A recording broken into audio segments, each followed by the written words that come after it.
paparan sedikit saja, yaitu translation adalah terjemahan. Sekali lagi, translation adalah terjemahan.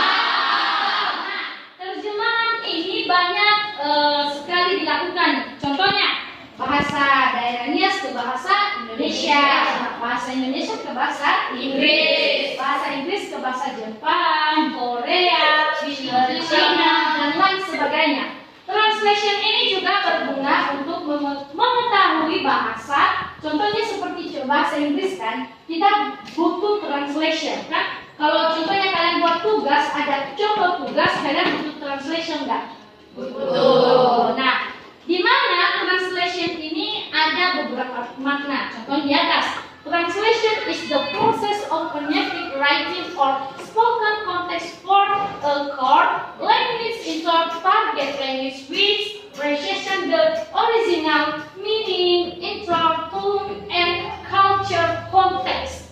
Atau translation ini adalah proses menyampaikan isi tulisan atau tulisan dari berbagai bahasa dan sumbernya ke bahasa yang disasarkan. Contohnya ini adalah bahasa yang disasarkan ini seperti contohnya dari bahasa Inggris kita sasarkan dia menjadi bahasa Indonesia. Jadi itulah yang disebut dengan translation dengan tetap mempertahankan yaitu makna, maksud, nada, dan konteks budaya aslinya. Contohnya kita akan mentranslation cerita Lago Maru. Nah, di cerita Lago Maru itu kita nggak boleh membeda-bedakan atau kita nggak boleh mengambil budaya yang tidak ada di dalam cerita Lago Maru itu. Contohnya kita membuat cerita Lago Maru itu menjadi cerita dalam bahasa Inggris. Jadi kita tidak boleh melepaskan makna, konteks, dan budayanya,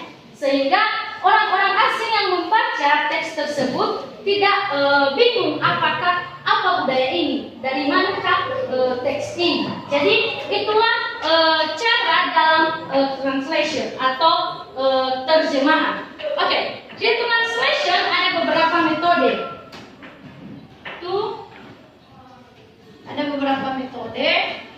Metodenya word for word translation atau kata demi kata atau berkata-kata. Satu contohnya is itu adalah is kalau bahasa Indonesianya adalah. Jadi berkata untuk menerjemahkannya.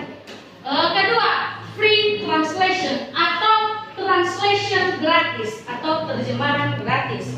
Ketiga, communicate translation. Communicate translation ini adalah komunikasi translation. Nah, komunikasi translation ini terjadi, contohnya ada orang bule mau ke Nias kan. Jadi dia mau ke Nias kan rata-rata khususnya Nias banyak yang tidak mengetahui bahasa Inggris. Jadi dia butuh translation, dia butuh orang yang bisa berbahasa Inggris dan berbahasa Indonesia. Jadi ketika dia mau meminta sesuatu atau ingin berbicara kepada orang lain, jadi dia butuh translation. Ya, itu yang disebut dengan translation communicate. Kemudian semantic translation. Semantic translation ini bisa dikatakan makna dari bahasa tersebut. Dia mentranslation bahasa itu dengan makna yang ada. Jangan contohnya kan dia mau bilang sesuatu yang penting, tapi dia menghilangkan makna tersebut. Tapi dia menghilangkan makna tersebut, namun itu tidak boleh karena di metode translation terdapat yang disebut dengan semantic translation. Oke, itulah beberapa metode translation. Oke,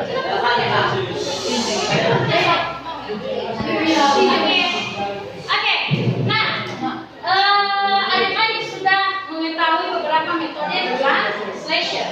Sekali lagi, adik-adik telah mengetahui metode translation. Translation adalah bahasa Indonesianya terjemahan. Di metode tersebut kita akan mencobanya di teks ini. Sebelum itu kita akan membaca teks ini. Kalian ikuti ini sekarang. My school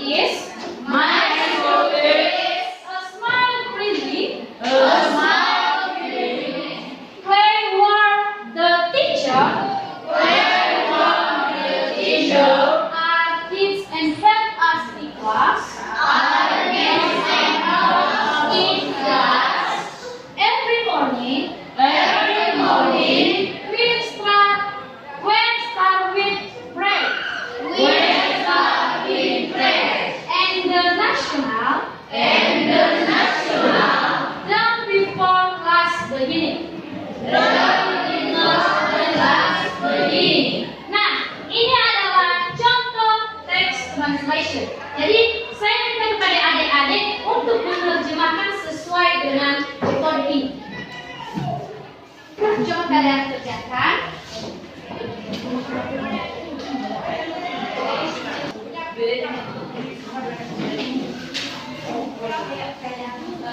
Coba dengan kondisi seperti di atas.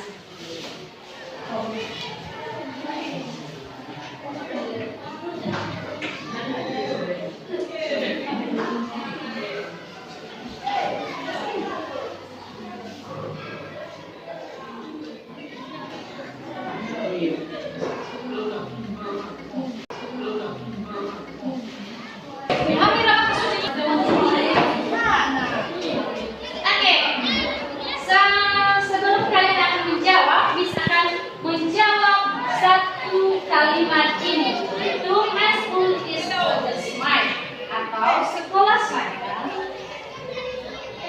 Ini yang Miss terjemahkan. Nanti kalian yang menerjemahkan yang lainnya. Sekolah saya.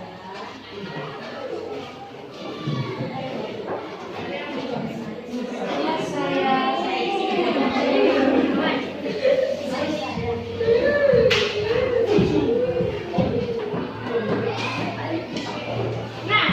Di sini di terjemahan ini kita telah menerjemahkan satu persatu, yaitu sekolah saya kecil dan ramah. Kemudian ini nggak read the translation, yang ini bukan Google. Communicate, ada communicate-nya, itu pembicaraan tentang sekolah. Semantic translation adalah makna. Jadi makna yang di sini yaitu sekolah kita itu kecil dan ramah.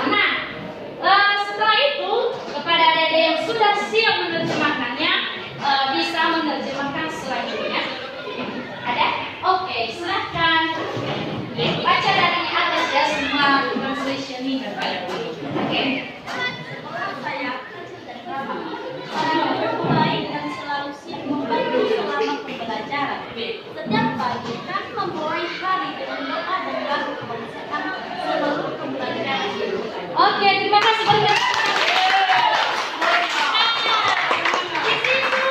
Di situ kita mengetahui bahwa metode translation telah digunakannya, yaitu dia menerjemahkan berkata, dia tidak menghilangkan semantik atau makna dari translation tersebut. Jadi dia menceritakan bahwa sekolah saya itu ramah dan para guru di sekolah saya itu membantu saya dalam pembelajaran. Setiap pagi sebelum kami memulai pembelajaran, kami berdoa dan menyanyikan lagu nasional. Jadi sekian saja untuk pembelajaran pagi ini, pembelajaran translation. Semoga adik-adik bisa lebih semangat lagi dalam pembelajaran dan